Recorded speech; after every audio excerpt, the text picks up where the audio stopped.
Hola a todos, sean bienvenidos a este nuevo capítulo de Literando Podcast. Como ya saben, mi nombre es Luis y estoy junto a Marilu. Ambos somos creadores de contenido de Biblioteca Social y bueno, estamos hoy para hablar de un nuevo libro. ¿Cómo estás, Marilu?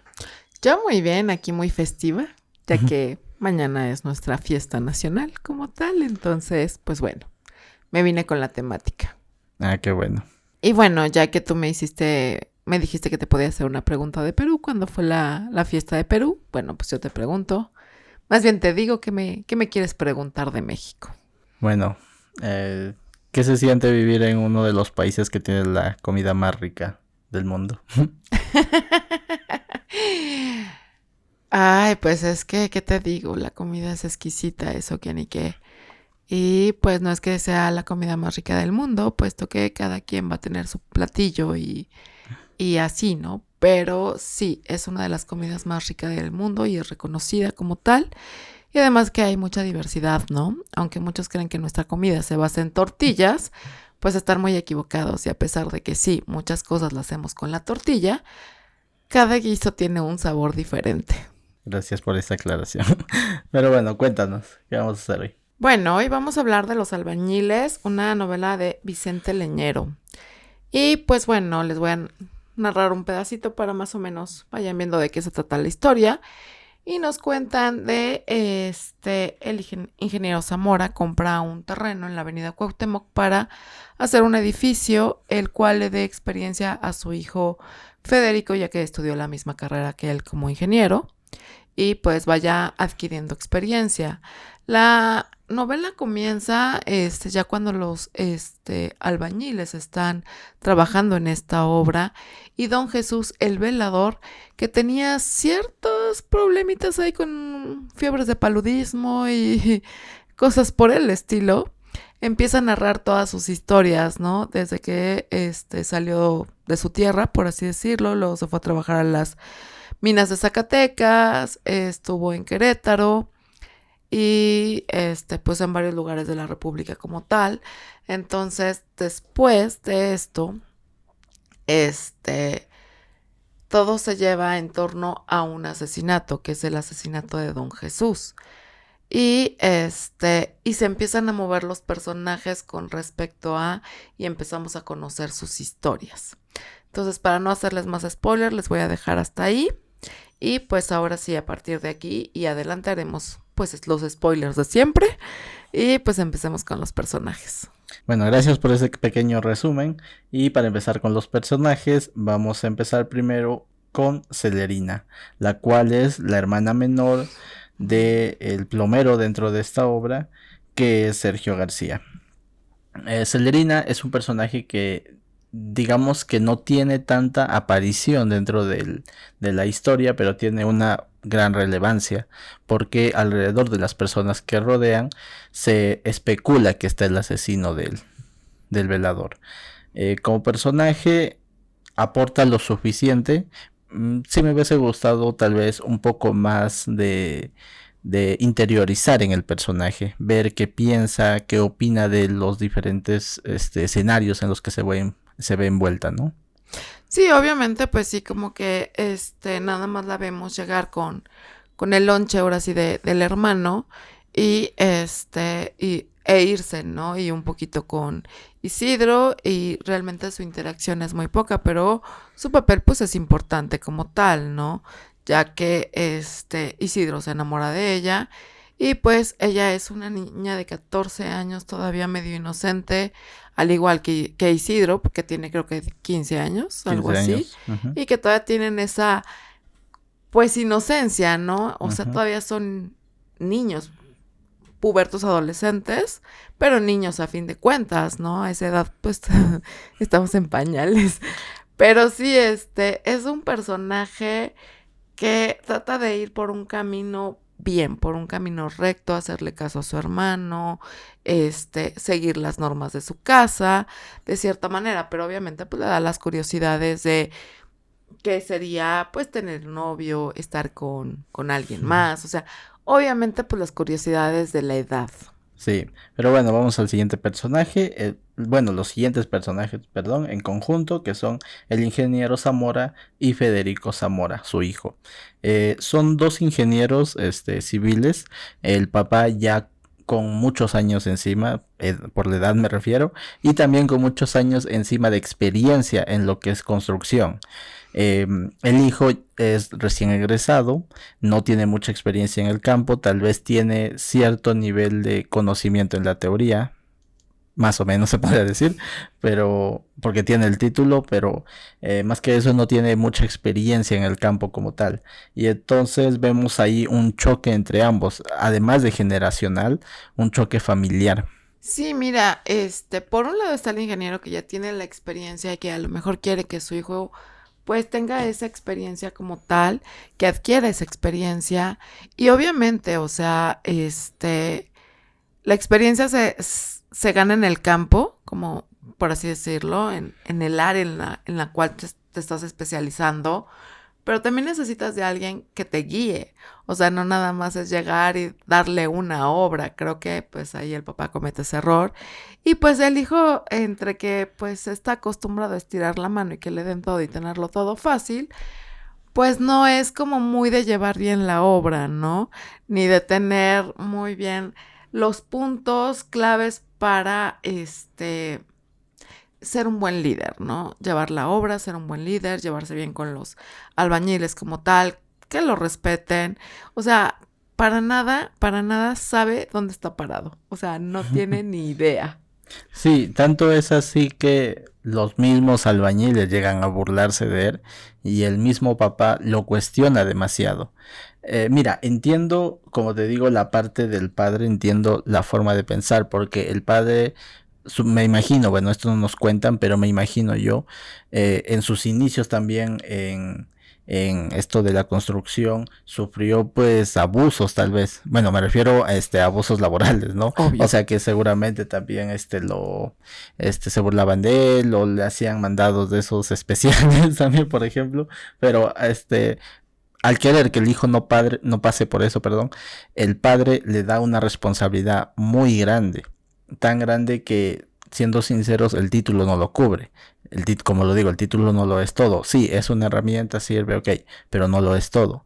Entonces le da una responsabilidad muy grande directamente. Y yo creo, y esto es solamente mi opinión, que la mejor manera de haber abordado esto es decirle al hijo que iban a dirigir ambos el proyecto, no solamente el hijo, sino ambos. Así el padre podría brindarle más experiencia al hijo, podría saber guiarle cuándo tener cuándo ser ¿cómo decirlo? Cuándo imponer su autoridad y cuándo saber cómo ser amigo de los albañiles.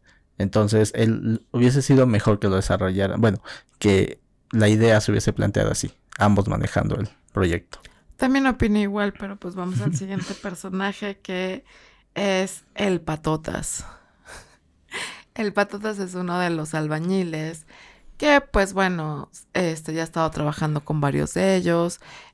Digamos que a veces se queja un poquito de las circunstancias en las cuales trabajan, pero pues al final de cuentas es alguien que trabaja bien, que le echa ganas, que trata de llevarse bien con los demás. Obviamente se llevan pesado, y pues no van a faltar las malas palabras, ni los insultos, ni las bromas, ni las burlas, como yo creo que en todos los trabajos, ¿no?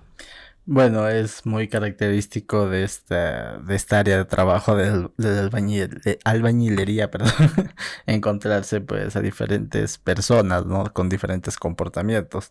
Lo que rescato del Patotas es que, ¿cómo decirlo?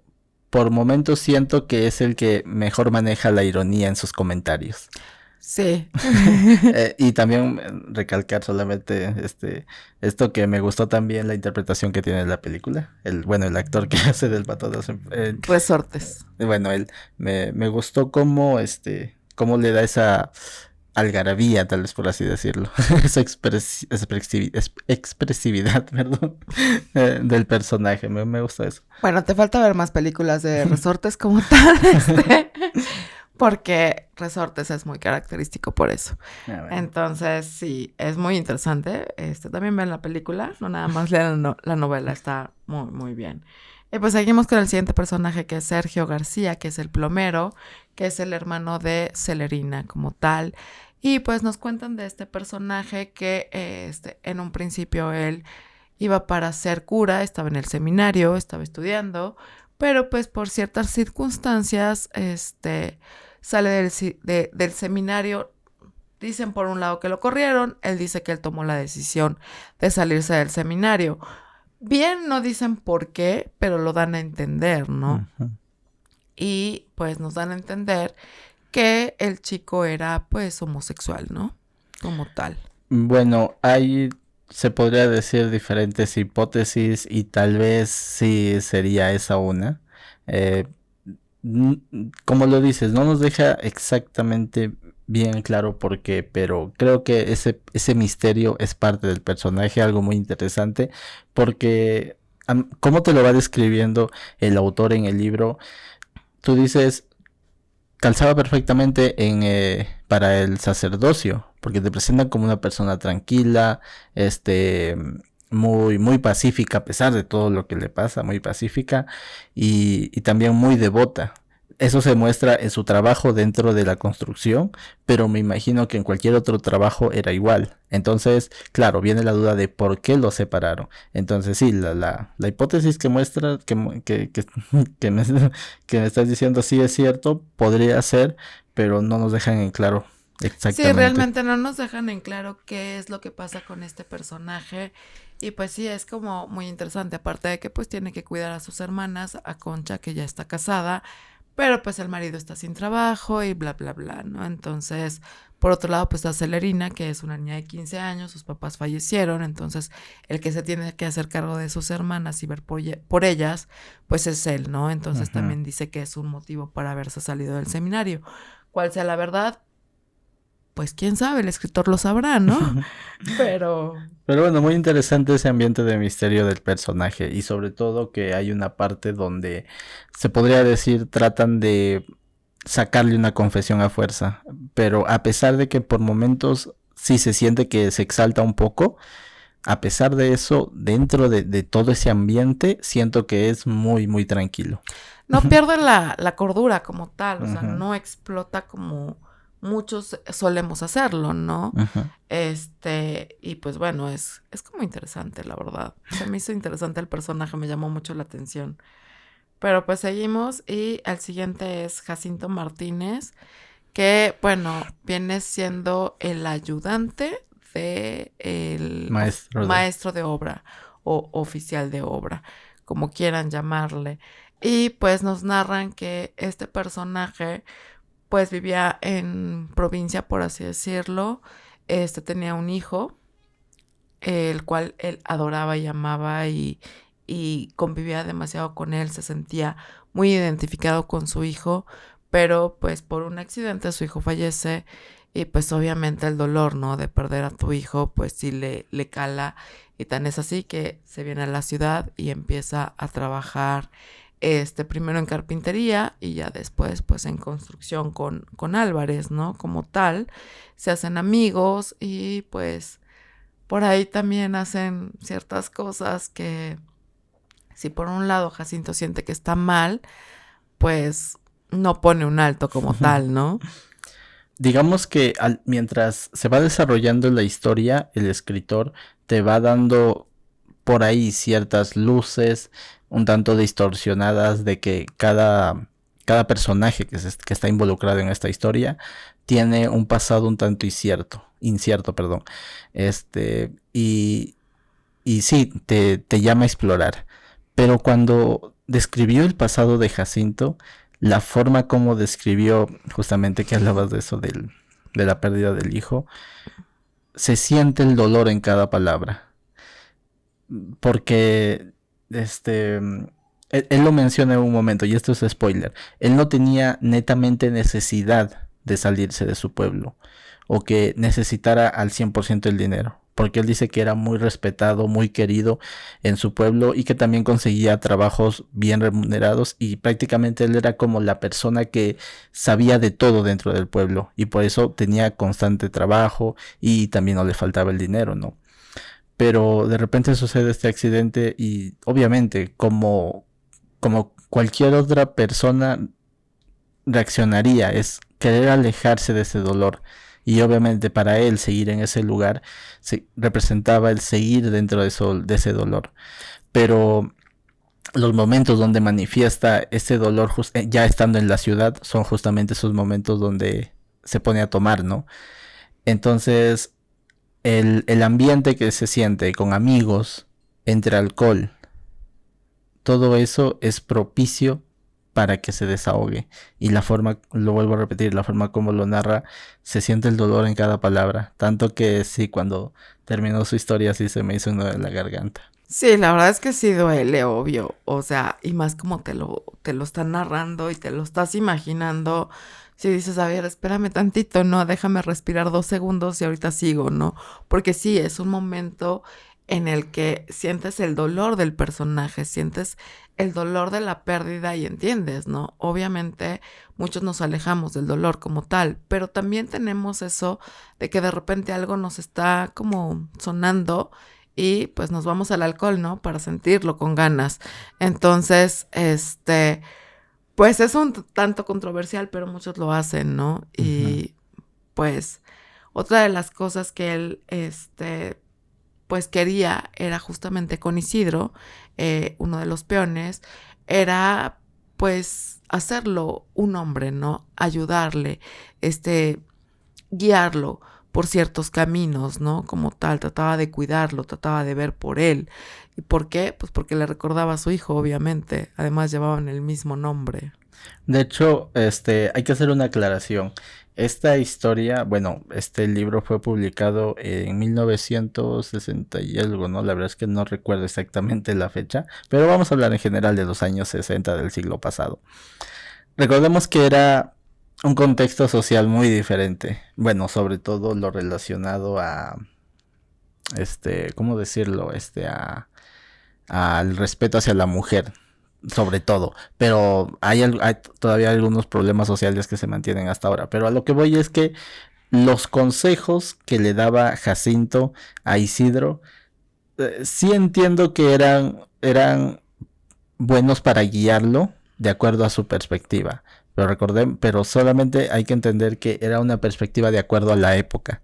Entonces, sí, ¿por qué digo esto? Porque sí, hay comentarios, hay consejos, entre comillas, que no tendríamos por qué verlos con la óptica de hoy en día. ¿Por qué? Porque seguramente van a salir personas que quieren cancelarlo, y que está de moda todo eso. Entonces hay que verlos con la óptica de los años 60, ¿no? Obviamente, en los años 60 todavía el machismo regía demasiado, ¿no? Y el abuso hacia la mujer, el insulto hacia la mujer era común y era como muy normal. Entonces entiendan eso, ya no estamos en esa época. Y gracias a ese tipo de cosas que todavía están dentro de nuestra historia, gracias a los libros, a películas, a obras de teatro, al arte en general, conocemos ese mundo y hoy lo rechazamos como tal. Pero no es cuestión de cancelar, es cuestión de aprender de ello y mejorar. Entonces, pues sí, obviamente vas a encontrar el libro que dices, ¿qué te pasa?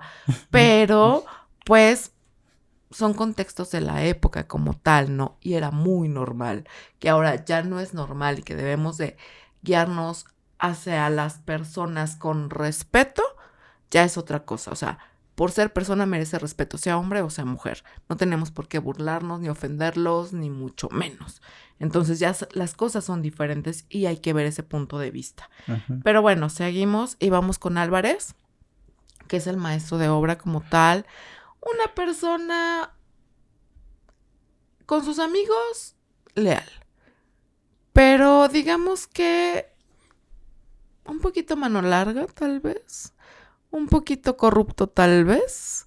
O sea, no es una mala persona, pero sí es una mala persona. O sea, espero que me entiendan y yo me pueda explicar. Porque pues sí, por un lado es muy leal con sus amigos, pero por otro lado, pues también, o sea, saca cosas de la obra, está con la mujer de Don Jesús, que es el velador y que lo tiene ahí para poder estar con la mujer, y cosas así por el estilo. Entonces, es bueno, pero no es bueno. como todo personaje dentro de este libro, y eso me encanta, absolutamente todos los personajes, todos tienen aristas, y Álvarez no podía ser la excepción. Entiendo que en algún momento Jacinto le dice que probablemente todas las ayudas que él hacía a sus amigos eran para deberle favores, pero esa es la perspectiva de Jacinto, y sobre todo en un momento de ira, pero probablemente no.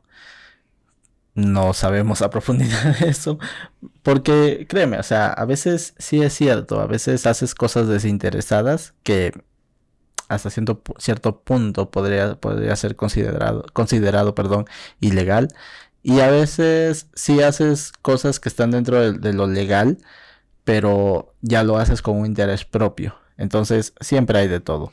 Entonces Álvarez se mueve dentro de este mundo de la construcción, este, justamente como lo mencionas, robando material, hay que decirlo como es. Me extrañó un poco que en la película se alejara un poco de esos y que se refiriera a que principalmente a que Álvarez utilizaba ese material para venderlo, él mismo, bueno, se podría decir aparte, ¿no? Pero en cambio dentro de la novela vemos que él roba el material sobre todo para ayudar a Jacinto, para construir su casa. Y digamos que sí ves cierto compañerismo ahí, pero al mismo tiempo, mientras lees, sientes que no está bien. Ves el compañerismo que es algo bueno, pero al mismo tiempo sabes que lo que están haciendo no está bien. Sí, o sea, entiendes que pues sí son buenos amigos, pero lo que hacen pues no es correcto, o sea, no está bien hacer eso, ¿no? Pero es una de las cosas que siempre hemos dicho aquí, o sea, no es negro, no es blanco, somos un matices de colores, ¿no? O sea, hacemos una carta de colores, porque no nos vamos a los extremos. Habemos abanicos, ¿no? Y obviamente vaya a llegar a un punto en que seamos un negro o un blanco, pero también podemos ser un verde, un amarillo, un rojo. No sabemos, por eso aquí nos ponen este abanico, nos lo abren y pues de cierta manera sí nos pintan esos matices, ¿no? De todos y que todos los humanos tenemos como tal.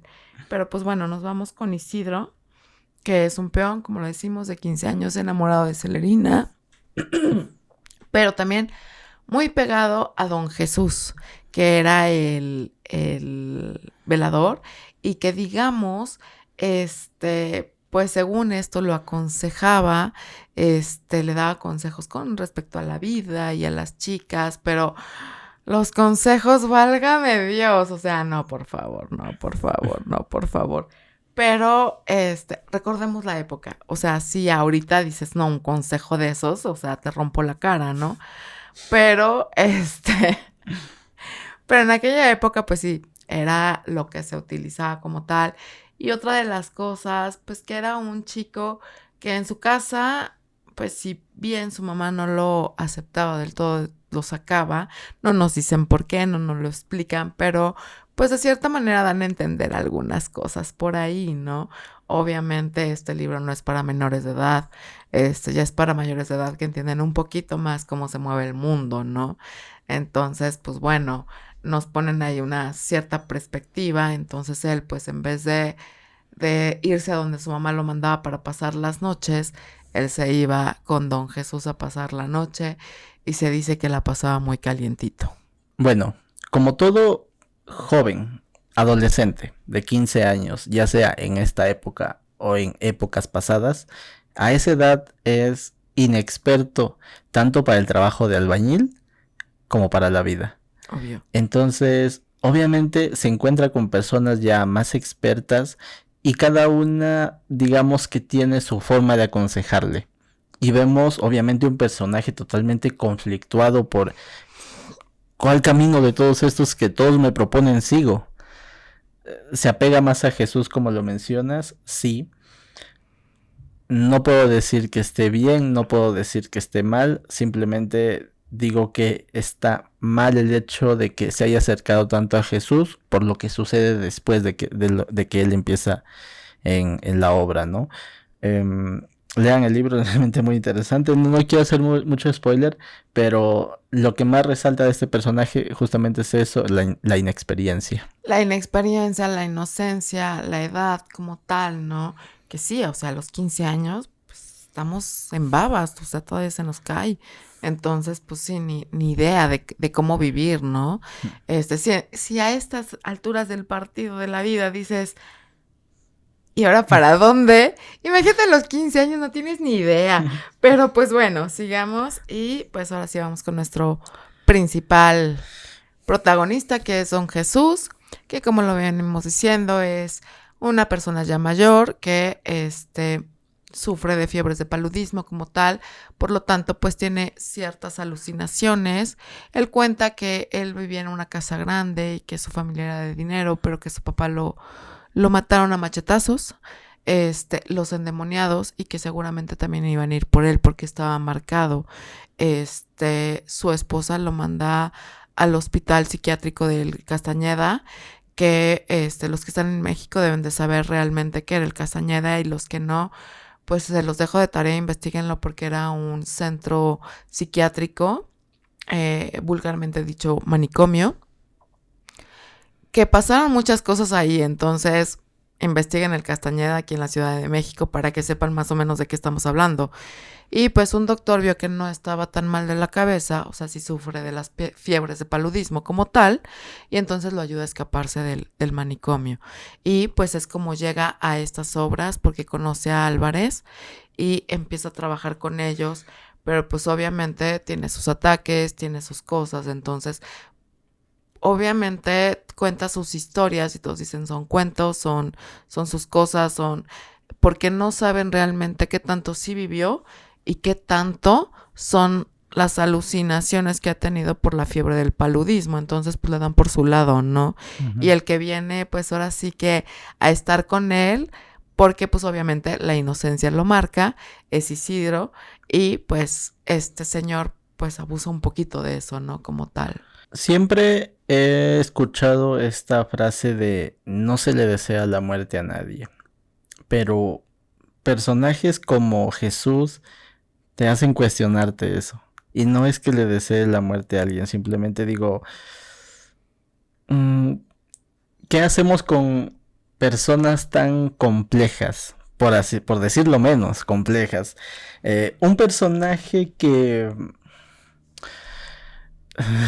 no sé cómo decirlo, a lo largo de toda la historia, digamos que tiene razón en ciertas cosas, sobre todo entendiendo el contexto social de esa época, ¿no?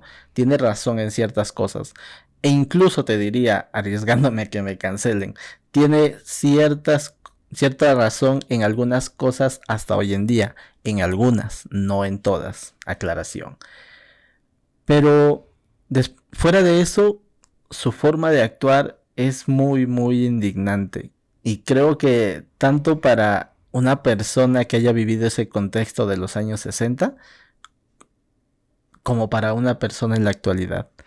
Sí, es indignante. De hecho, pues Jacinto se enojaba por esa misma razón con él y traía pleito con él, ¿no? Obviamente Sergio también traía ese pleito con él por lo mismo, por ese contexto de este abuso como tal.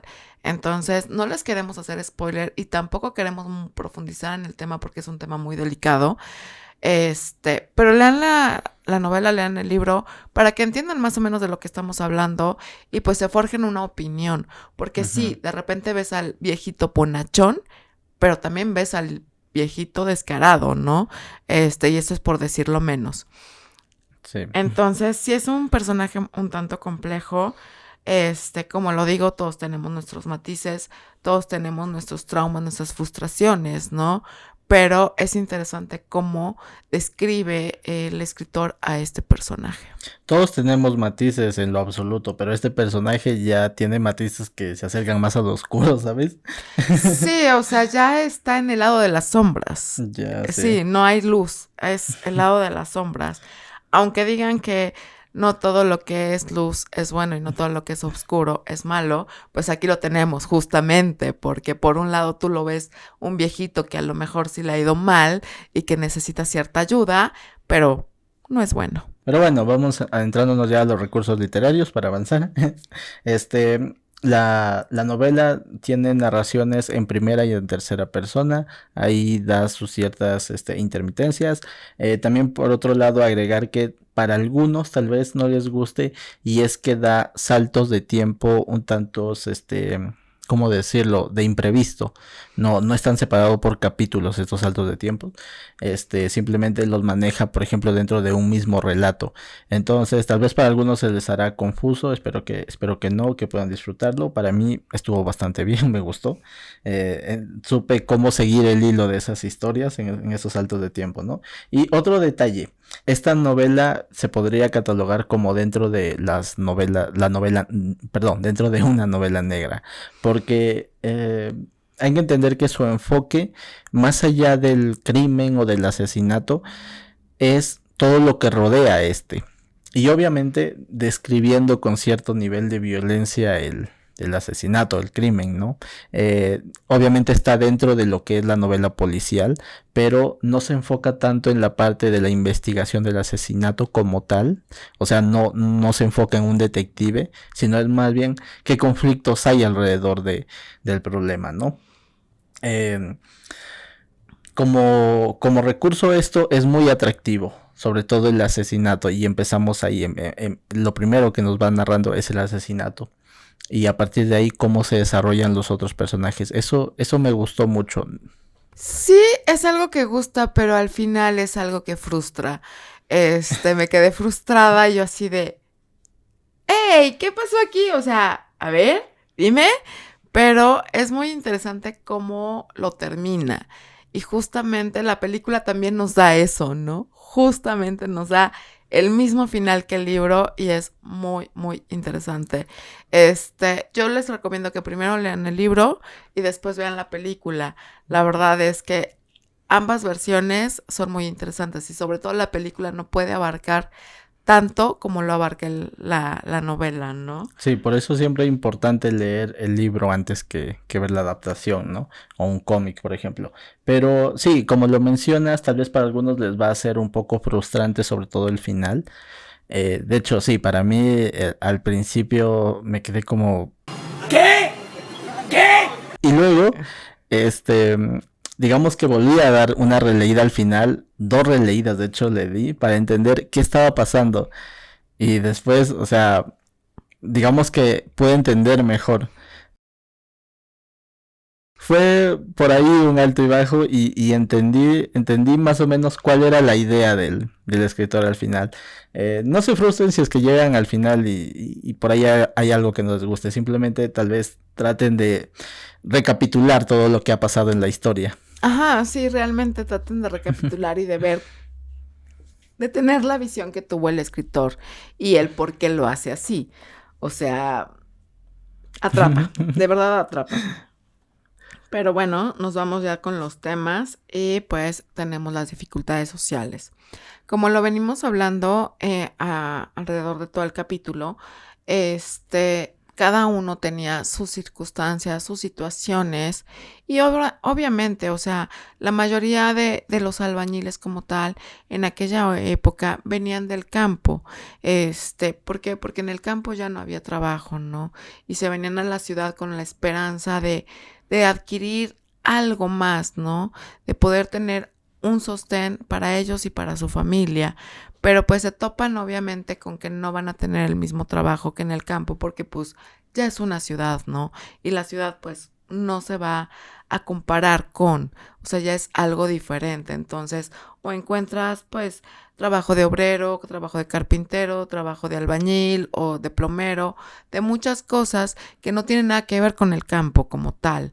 Entonces nos va mostrando en en toda la narración los diferentes tipos de problema que tenían con esta sociedad. Obviamente también la inadaptación social que ellos tienen y pues todo lo que lleva a ser un albañil, ¿no? Como tal. Si soy sincera, no tengo una amistad con ningún albañil. No sé cómo piensan, no sé cómo se mueven. Nada más sé que pues en algunas construcciones, ya no tanto, pero antes era más. Pasabas y te decían muchísimas cosas muy vulgares que tú decías, o sea, ve e insulta a tu madre a ver qué siente, ¿no? ¿Por qué me estás insultando a mí? Entonces, pues sí, viene todo eso, pero pues también es toda una cultura, ¿no? Por lo que veo. Entonces, ya no sé, la verdad es que sí es un insulto para la mujer. Agradezco a los que ya no lo hacen, gracias por no hacerlo, porque la verdad es que sí es muy molesto. Pero aquí nos muestran no nada más esa parte del chiflido, no nada más esa parte del insulto, no nada más esa parte vulgar, nos muestran la parte humana de cada uno de estos albañiles como tal. Voy con lo primero que mencionaste y es la pertenencia de estos personajes. Hay un comentario que hace el personaje de Federico Zamora en la película. Una disculpa si no recuerdo si también lo hizo dentro del libro. Es que vi después la película, pero no recuerdo si lo hizo. Pero es el personaje dice dentro de la película: estos albañiles no pertenecen ni al campo ni a la ciudad. Y ok, no me cancelen por esto, simplemente es un comentario. Creo que en cierta medida tiene razón. ¿Por qué? Porque como lo mencionas, la mayoría de personas que llegan a hacer ciertos oficios a ciudades grandes son personas que han emigrado del campo, principalmente porque no pueden seguir manteniendo una familia, seguir manteniendo a los hijos que tienen, este o porque de plano simplemente necesita o bueno, mejor dicho, tienen ya una familia de la cual vienen, padres mayores que ya no pueden trabajar y obviamente ellos son uno de los principales sustentos, ¿no? Entonces con lo que ganan en el campo no les alcanza. Entonces por eso se ven obligados a emigrar.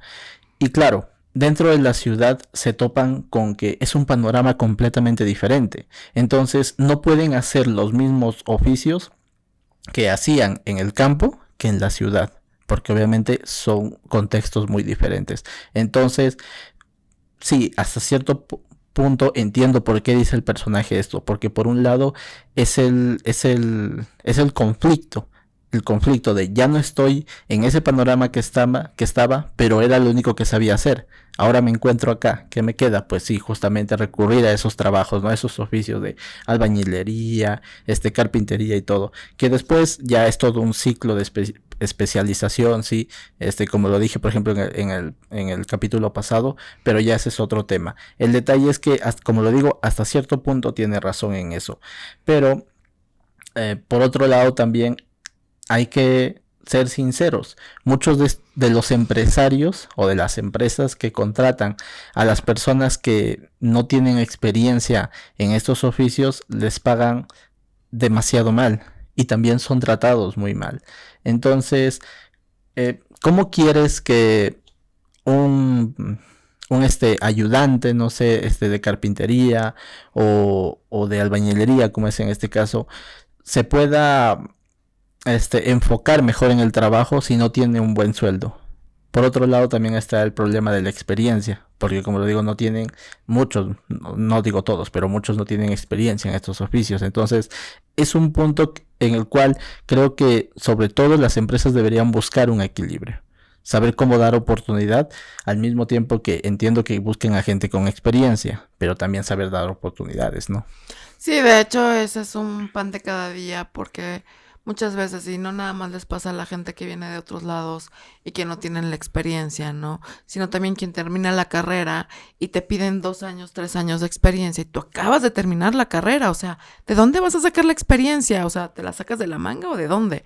Entonces, pues también debemos de dar oportunidades a quienes van empezando como tal, ¿no? Para que vayan adquiriendo, pues, la experiencia que necesitan para trabajar, pero tampoco les den sueldos de miseria, por Dios, o sea, hay que darles un sueldo porque ellos tienen que recuperar y remunerar el dinero que han invertido en ellos. Eso es realmente lo que uno debe de hacer, ¿no? Entonces, pues por ahí las empresas deberían de echarle coquito, ¿no? Pero bueno, finalmente cada personaje tiene sus propios problemas dentro de este contexto social, como como trabajadores de un oficio y dentro de la ciudad, obviamente. La manera como lo desarrolla el escritor se me hizo muy buena, muy atractiva. El tema del asesinato como atractivo también muy bueno, y sobre todo para llegar a ese final que como te digo, espero que a algunos no les moleste, pero a mí me gustó después de darle un tanto de vueltas. Sí, es interesante, y para sacarte de tu duda, sí lo menciona en el libro y sí lo menciona en la película, de formas diferentes, pero llegar al mismo punto. Entonces, sí, en los dos. Y bueno, también por último, que casi no mencionamos aquí, son los detectives de policía, que tienen su manera muy peculiar de sacar la verdad, ¿no? Y también ahí hay un conflicto muy interesante, pero les recomiendo que lean la novela para que lo vean. Pero bueno, esperamos que les pueda gustar el libro. Si tienen sus opiniones, déjenlas en los comentarios. Y bueno, vamos al siguiente bloque a ver qué hacemos la próxima semana.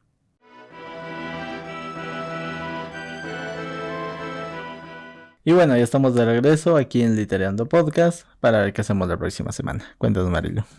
Te cuento que vamos a leer La Sirena y otros cuentos de Carlos Martínez Moreno. Pero no vamos a leer La Sirena, vamos a leer los otros cuentos. ¿Les parece? Y bueno, para que se vayan adentrando en los temas, pues les voy a leer un pedacito. Y es uno de los cuentos, que es Ante el Paredón, que dice así. Y además, querido, presencié una ejecución. Resulta mucho más fácil decirlo y aún describirlo ahora de lo que fue haberlo vivido. Era una calurosa noche de mitad de semana y habíamos cenado con Viera. De pronto, a la sobremesa, se levantó y fue a telefonear. Cuando volvió, me dijo sencillamente, no quería proponértelo hasta la hora del café. Esta noche hay una ejecución en la cabaña. ¿No querrías venir? Yo no. Yo tampoco. Pero bueno, se oye interesante. A ver, vamos a ver cómo se desarrollan estas historias, ¿no? Sí, toco madera. La verdad es que no pasó. Sería demasiado raro. Pero bueno, vamos a ver cómo se desarrolla. Y pues nos vemos en el próximo capítulo. Ya saben qué lecturas vamos a leer para que pues vayan adelantando. Y bueno, si les ha gustado este capítulo, les pedimos un like, que nos ayuden a compartir nuestro contenido y sobre todo que se suscriban al canal para que pues vean pues todos los videos que ya tenemos, y sobre todo también estamos en las diferentes redes como Facebook, Twitter e Instagram, donde tenemos pues otro contenido aparte de este. Sí, además recuerden que pueden seguirnos en nuestras redes individuales, a mí como Luis Brarbe. Y a mí como Marilu-PS. Y bueno, esto ha sido todo por este capítulo. Esperamos que puedan disfrutar estas lecturas. Si les gusta, dennos un like ahí. Y bueno, nos vemos la siguiente semana. ¡Viva México! ¿Cómo no?